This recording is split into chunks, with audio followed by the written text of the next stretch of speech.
안녕하십니까.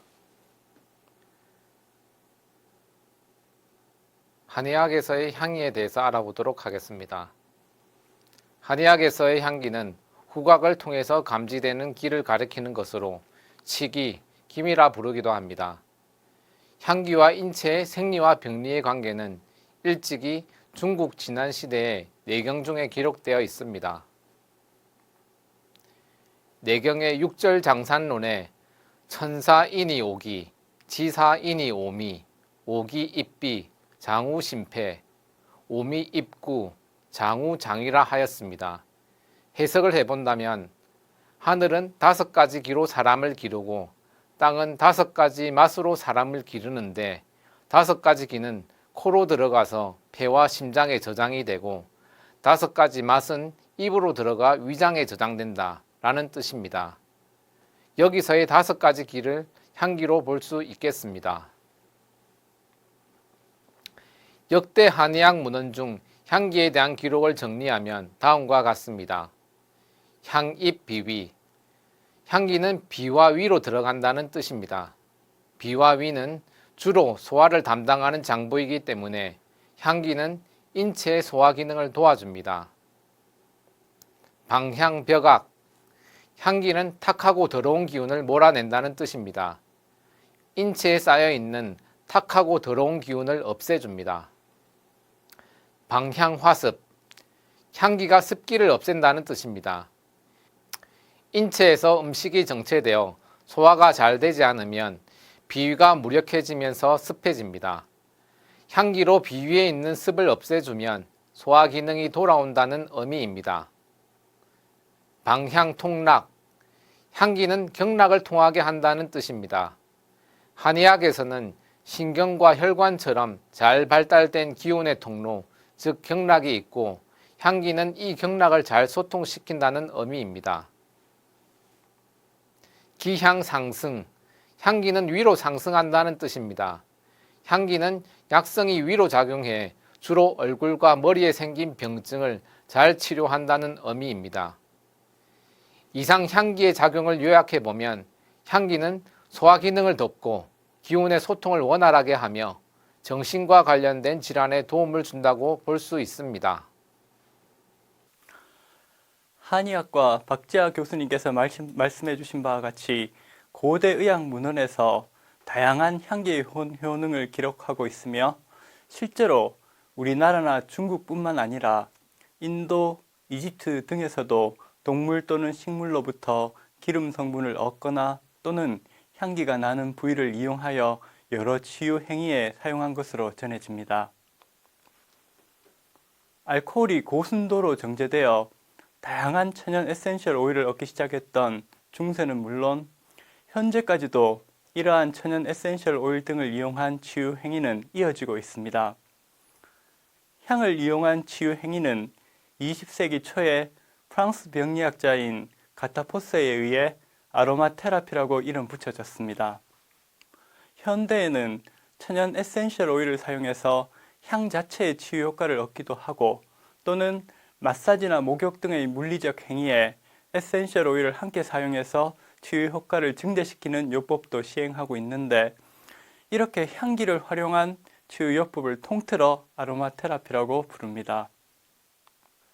주로 신체적 치유의 목적을 두는 아로마 테라피와 구분하여 향을 맡게 될 때 나타나는 생리적 효과와 심리적인 변화를 연계함으로써 주로 정신적인 부분에 향이 미치는 영향을 연구하는 분야를 그리스어에서 향을 의미하는 아로마에 심리라는 영어 psychology를 결합해서 아로마콜로지라고 부릅니다.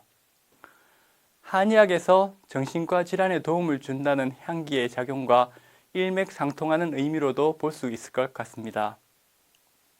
예를 들어 신체 치유 영역인 아토피 증상을 개선시켜주는 것이나 또는 초기 치매 증상의 개선과 관련해서 향이 인체에 미치는 영향을 살펴보는 것은 아로마 테라피의 영역으로 볼 수 있으며 다음 주차에서 설명할 내용인 향을 흡입할 때 학생들의 혈압이 내려가거나 동작이 부드러워지는 현상으로부터 스트레스 완화 효과를 살펴보는 연구는 아로마콜로지의 영역으로 볼 수 있습니다.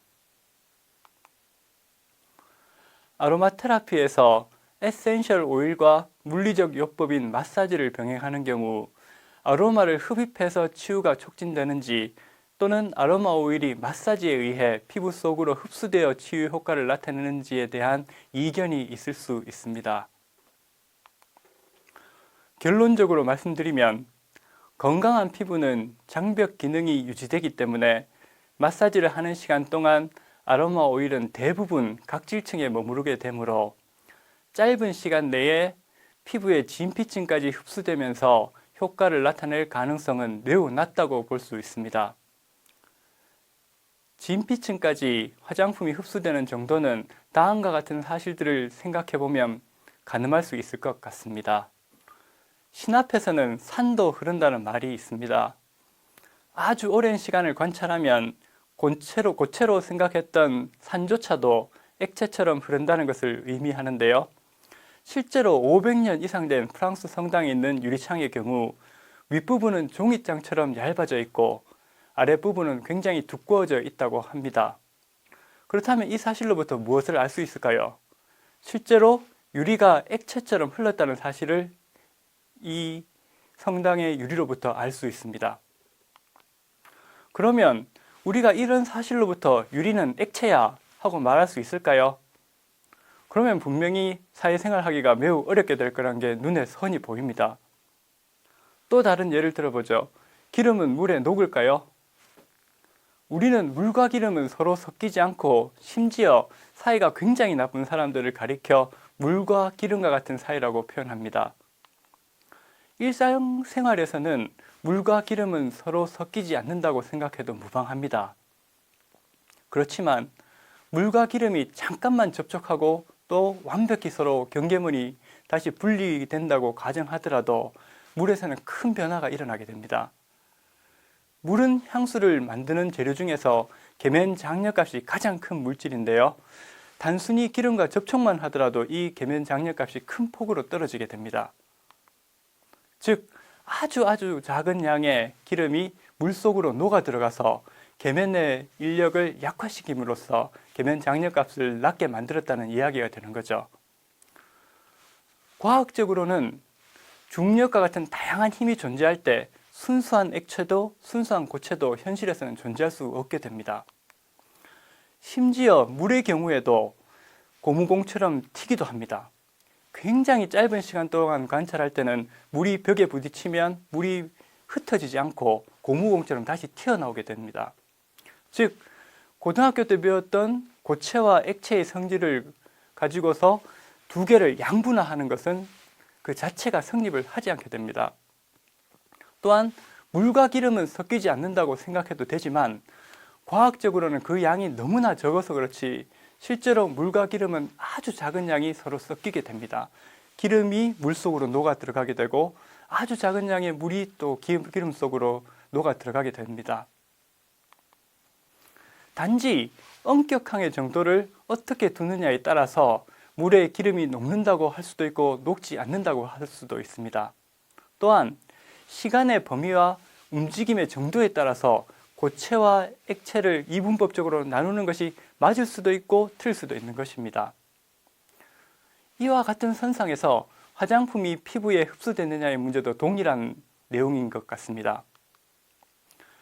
시간이 많이 지나면 피부 진피층까지 아주 작은 양의 화장품이 도달할 수도 있겠지만 그 양이 일상적인 상황에서 무시할 수 있는 양일 수도 있기 때문입니다. 저는 피부 장벽의 개념을 계면화학, 연력학, 유변학적 관점에서 해석할 때 진피층까지 흡수되는 화장품의 양은 매우 제한적일 것으로 생각하고 있습니다. 이 부분은 피부 장벽과 연계해서 이번 주 마지막 차시에서 조금 더 자세히 알아보도록 하겠습니다. 앞의 내용을 이어서 물리적 요법을 병행하는 아로마 테라피의 효과는 천연 에센셜 오일이 호흡으로 흡입되어 나타나는 치유 효과와 마사지에 의해 나타나는 혈행 촉진이나 근육 이완 등의 물리적 효과가 서로 상호적으로 도움을 줄 수 있기 때문에 각 행위를 독립적으로 하는 것보다는 병행할 경우의 효과가 더 클 것으로 기대하고 있습니다. 지금부터 우리가 어떻게 냄새를 인지하게 되는지 그 과정에 대해서 살펴보겠습니다. 그림이 좀 어렵게 보일 수 있겠지만 실제 내용은 보기보다 간단하고, 이 그림을 통해 냄새를 맡는 원리를 이해하시면 다음 차시에 나오는 지속되는 냄새에 둔감해지는 현상인 후각 피로 현상을 이해하시는 데 큰 도움이 될 것입니다. 그림에서 보시는 것처럼 코를 통해 들어간 향기 분자들은 비강으로 들어와 비강의 가장 안쪽 천정에 있는 후각 상피에 도달하게 됩니다. 그러면 후각 상피에서 후각 신경세포를 만나게 되는데요.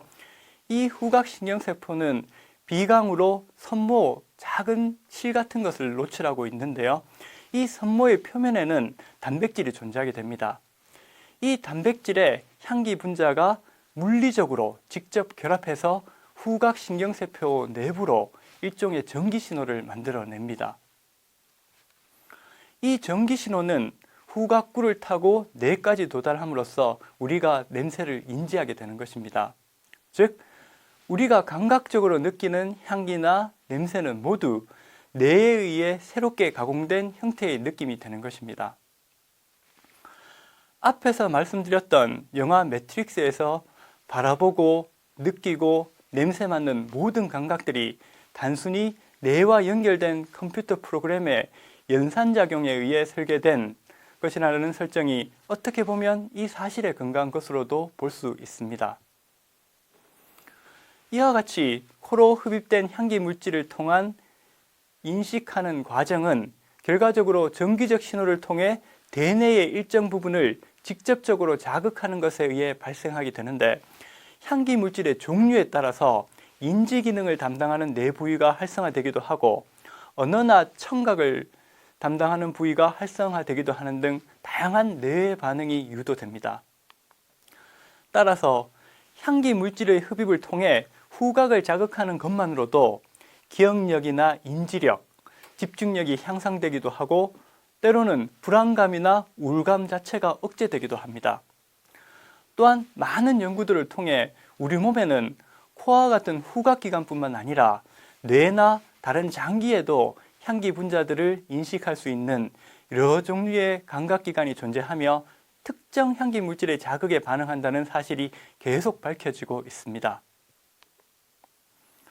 그리고 뇌의 특정 영역이 향에 의해 활성화되어 다양한 긍정적인 치유 효과가 발생할 수 있는 것처럼 신체의 장기 또한 특정 향에 반응해서 활성화될 수 있기 때문에 다양한 형태의 치유 효과가 발생할 가능성이 있게 됩니다. 즉, 코를 통하지 않더라도, 다시 말하면 냄새를 맡지 못하더라도 향기에 의한 치유가 가능하다는 의미가 되는데, 이와 같이 향기 물질의 자극에 반응하는 내부 장기의 감각기관을 우리는 후각 수용체라고 부릅니다.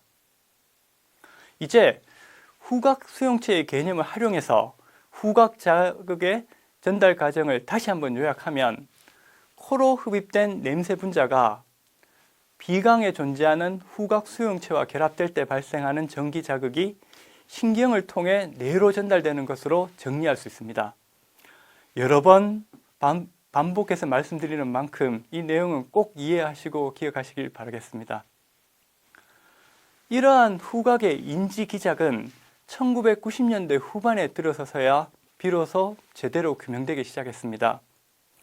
그리고 그 후에 밝혀진 놀라운 사실들은 냄새 자극을 받아들이는 이 후각 수용체가 최소한 300가지 이상의 종류가 인체에 발현하게 되며 코가 아닌 비후각기관, 즉 여러 가지 다른 장기에도 매우 풍부하게 존재한다는 것입니다. 코가 아닌 다른 장기에서 후각 수용체는 도대체 무슨 일을 하는 것일까? 이것은 전 세계 과학자들의 큰 관심을 불러일으켰습니다. 첫 번째로 밝혀진 것이 바로 정자에 존재하는 후각 수용체였습니다.